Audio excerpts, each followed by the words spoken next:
Howdy out there, YouTube. I'm Jeff Kirby, KI5UTI, lead vocalist and bass player for the rock band Scepter. I'm here with little Sheena today, and I decided I'm going to do a video for you on not rock and roll today, but on ham radio. I'm here in my makeshift ham shack. I call it my rock and roll ham shack because most things around my house are dealing with music. But this is my ham area, and I wanted to try FT8 digital mode. I am pretty new to being a ham overall, I think 3 years now, something like that. But I had a heck of a time trying to get the software to work on my MacBook Pro M3 series, newer series of Mac, and my radio here, my Yaesu FTDX10. I seen a lot of videos, I tried the things on the videos, and I found some stuff that just does not work with my setup. Not that their setups don't work, I'm sure they do, but none of them work for me. Thanks to a whole bunch of tweaking around, a little AI usage, I was able to figure it out, and I thought someone out there is using the same stuff I am and probably given up on figuring out how to make FT8 work. But I got it to work solid, made a bunch of contacts, program didn't crash, nothing bad happened, it was great. So I wanted to do this video for you today, and I don't really do these kind of instructional videos very often. So anyway, check it out. You'll probably see some crappy video footage. I don't have the fancy stuff like everybody seems to have nowadays on some of this stuff. So I'm gonna just do it from the screen and whatnot, but hopefully this will help you to get where you wanna be. And if you would, like our channel. I'm gonna post this on our Scepter channel, Scepter Dallas. So please like us, check out our music over in the video section or wherever, and check out our live streams. Support original rock and roll like Scepter. Been together since 1987. So here we go. Okay, so here we are, and I'm going to show you the stuff I did. We're gonna start with the radio first, and then I'll show you what I did on the MacBook Pro M3 after that. I don't know if it matters the order, but I did the radio first, but I also had to do so much hacking and troubleshooting to figure out what to do. I'm not real sure the order. So hopefully that doesn't matter, but I will show you exactly what I did to make this work. And this is the Yaesu FTDX10. It's updated firmware to whatever the latest version is. I think it came out a year ago or something. So here's what we did. So I went to function, and I went to operations setting. And here, if you'll see, yeah, everything that's yellow is default. So anything that is yellow, I did not change. I left it all standard. Here, I think, is the key, because I think having this CAT RTS turned on crashes the MacBook Pro. And a lot of videos say to turn that on. Do not turn it on, turn it off. I set this CAT timeout timer to 100 milliseconds.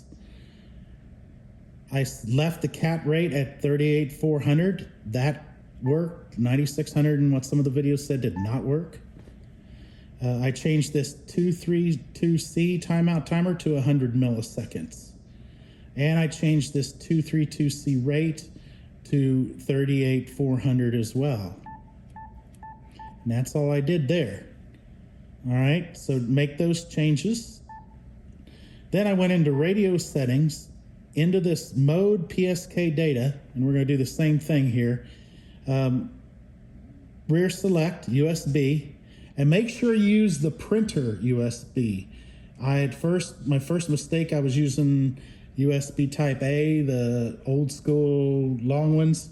It needs the printer type, right? So USB, I guess it's 2 and 3 or B and C is what you need for this to work right.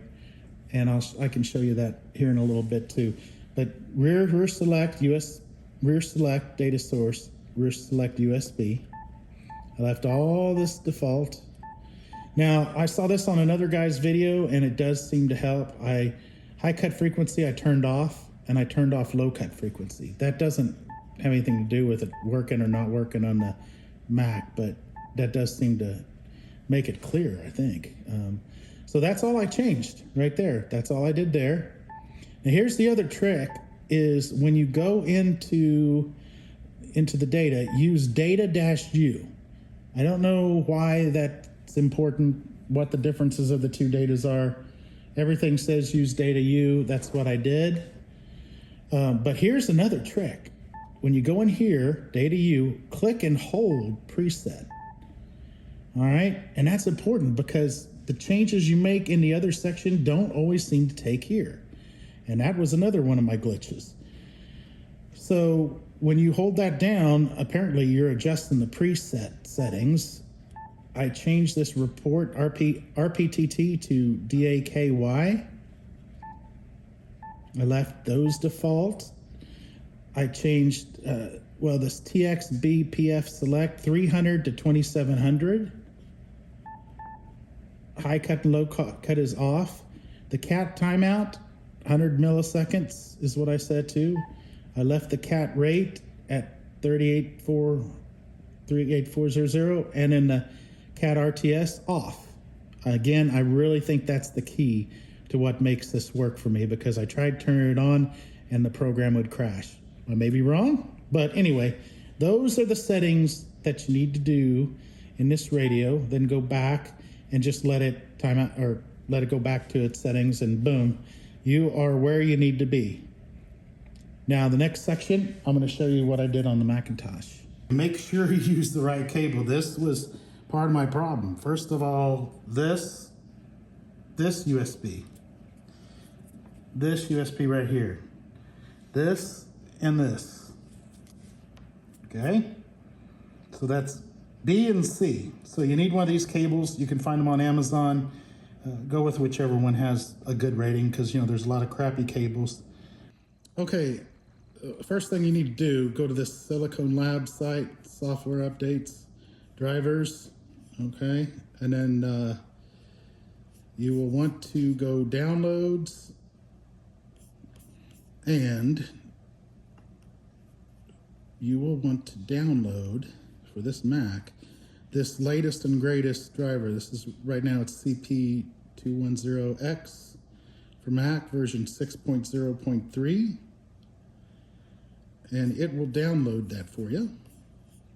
And that is the driver that you're going to need to install. I will show you what it looks like inside here, because this is important. So read your notes. I'm not going to go into super detail, but the instructions in this driver that you really do, you have to follow them exactly. First, you mount it, you double click on the driver. Mac's going to, for at least this one, it's going to for sure block it and say, hey, we don't want to run this. So you got to go into preferences, security and privacy, scroll down, find it, unlock it. You should know how to do that if you're a Mac user. I'm not going to go into how to uninstall the driver. It's a little bit of a pain, but if you know how to use Mac, you'll know how to do that. I will go ahead and show you this part though. I'm not going to actually install it. But let's mount it, right? So if you know, you mount a file, you clicking on the .dmg. And this is, if I wanted to install the driver, which I'm not going to because I already have, this is what you would click on. These release notes are critical, all right? So print it out or put it on a different screen, follow along, because it tells you exactly what you need to do here. And so make sure you follow those instructions. And that is how you install the driver.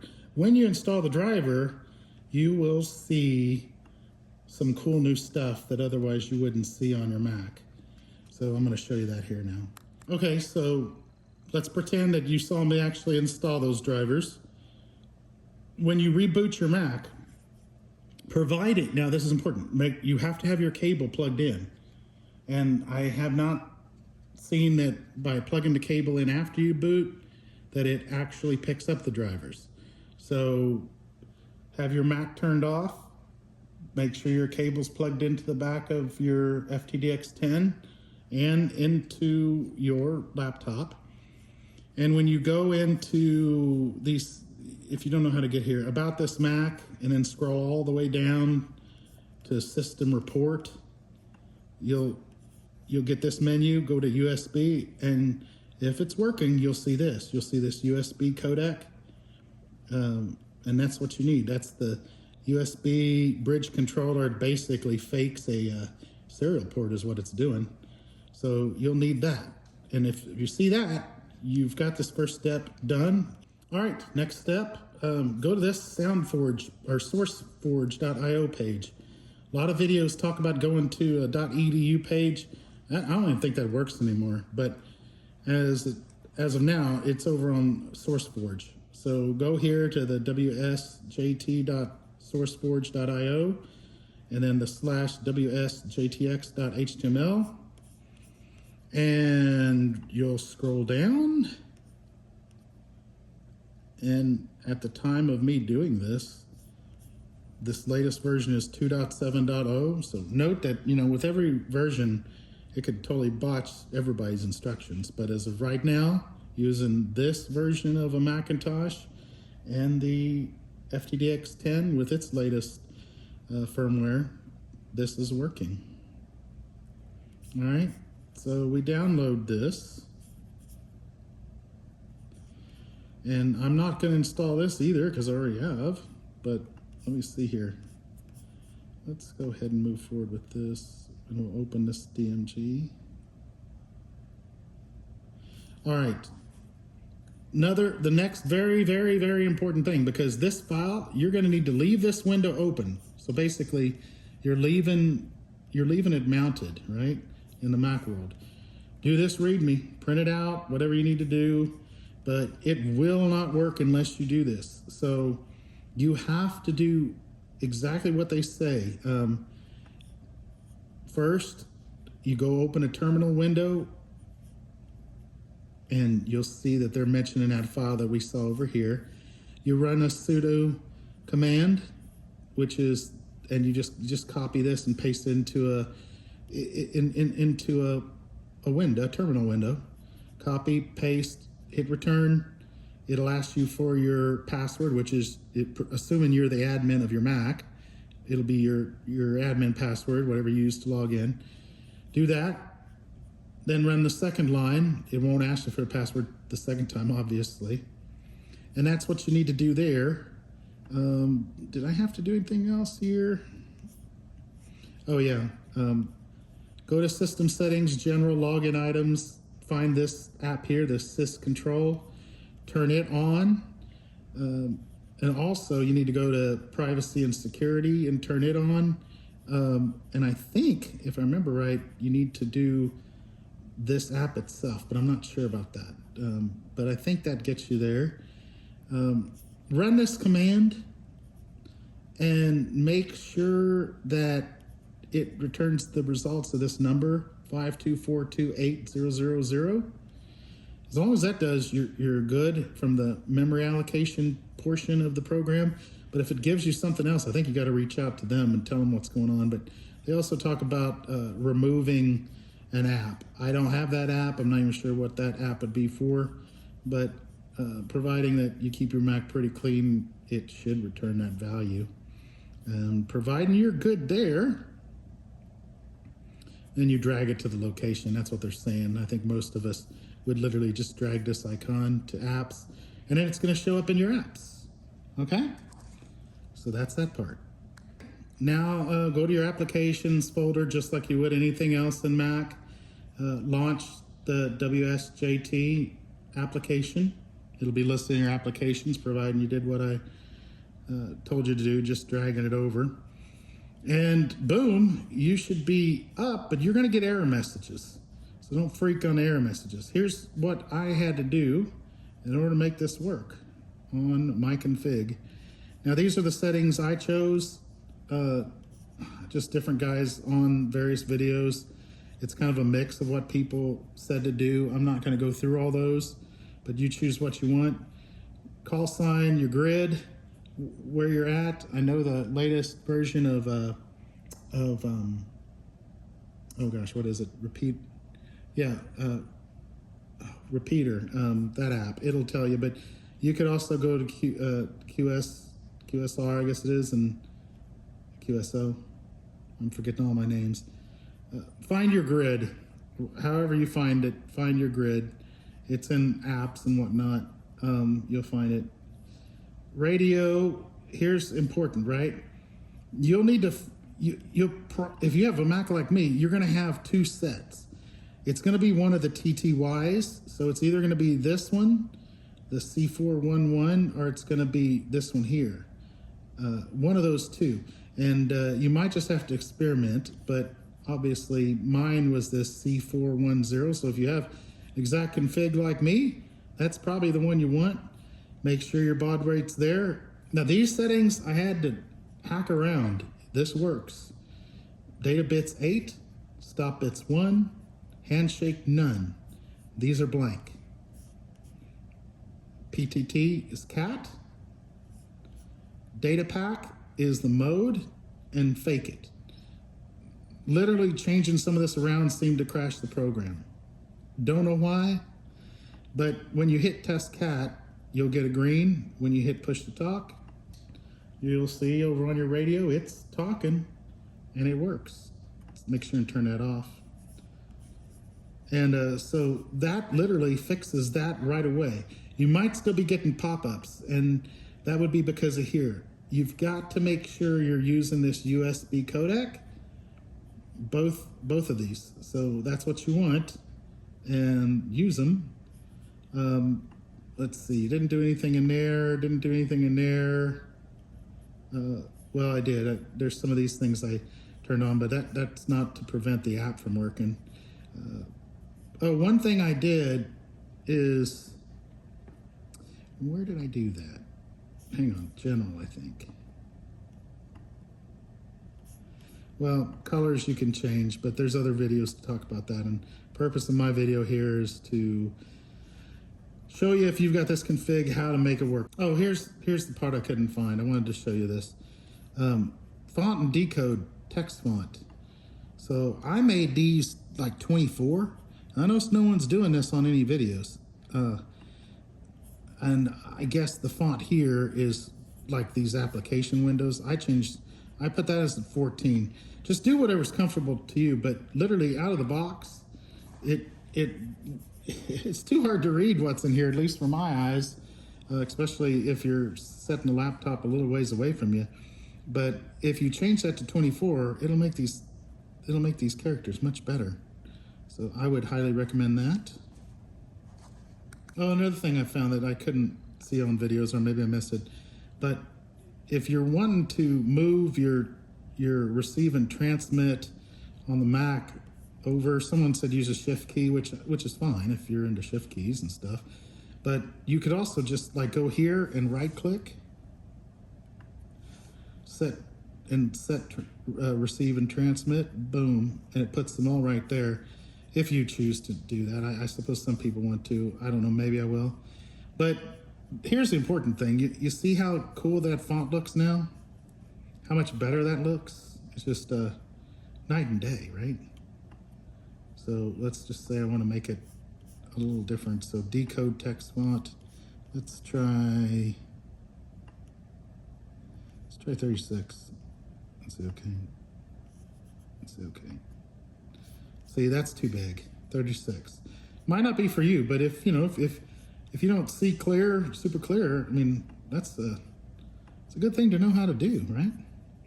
So, whoops, I'm okay with that app font, but I'm gonna change my decode font back to that 24. 24 just, to me, seems spot on what I need.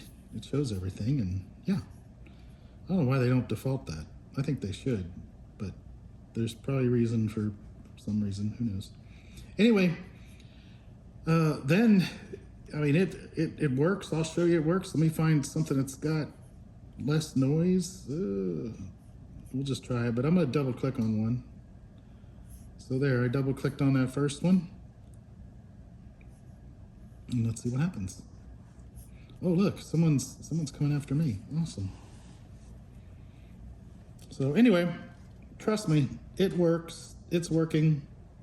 One other thing too over here, if this is red in the noise, everything I tried on a Mac didn't work like a Windows system would to get that to not be super hot, because it was popping in the 80 on 40 meters.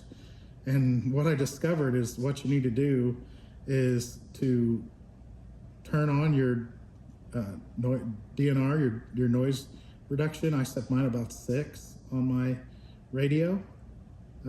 Do that, and that seemed to take care of it for me.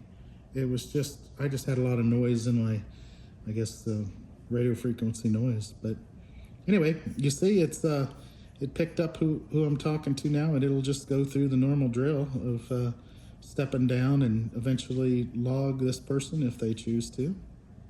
So anyway, I hope that was helpful to somebody out there who has a newer MacBook Pro and FTDX10, because all that stuff took me about 3 full real days of time, just stumbling across and trying to make heads or tails of a guy that knows these settings, but he uses a Windows computer, and then another guy who didn't seem to know these settings too well, but he has a Mac, and it was a real mess. So hopefully my crazy first-timer video will help someone out there that has a setting to connect up and be able to do this FT8 stuff. Oh, one other thing, I'm going to insert this, so it'll probably be a crappy insertion. But if this right here is going way high in the 80s, go over here in your radio, change the ATT, like increase it. I had to do it to 12. That'll fix that. And also I turned on the DNR about, I think, a level 6. That'll fix that. Then your redlining in your receive there on the app will be back to green. Nowhere did I find that in anything, but it does work. So there's just a little tip. Oh, and one other thing, when you're doing your sound, what I did is output, make sure you have that to the USB audio codec. Of course, that won't show up until you got your cable connected and done the reboot. Then I go over here and I make sure input is also set to USB audio codec. Don't know if that truly makes a difference in this case with the way the app works in Mac, but that's what I did, so I thought I'd better show you. Peace. Okay, well, I hope that was helpful to somebody out there who has a MacBook Pro and an FTDX10, and that way you don't have to go through basically 3 solid days of troubleshooting to figure this stuff out, because all of that works perfectly for me, and it will for you too, I'm pretty sure. If you make sure your computer's updated to the latest version, make sure your radio is updated, you should be good to go with all the latest stuff as of the time I made this video. So do a like and do subscribe to my channel. Check out our music videos, check out our Scepter videos. Scepter has been together since 1987, and we are still rocking and rolling. Mostly original rock, located out of the Dallas-Fort Worth area, originally from Wichita, Kansas. So check out our videos, like our videos, watch our videos. We're usually live on Thursday nights on a virtual stage. And then, of course, if you're ever in Dallas-Fort Worth area, look us up, find out where we're playing. And you never know, we might be coming to a venue very near you in the near future. Peace, rock and roll, keep up cool ham. Jeff Kirby, KI5UTI, signing out for now. 73s and rock and roll.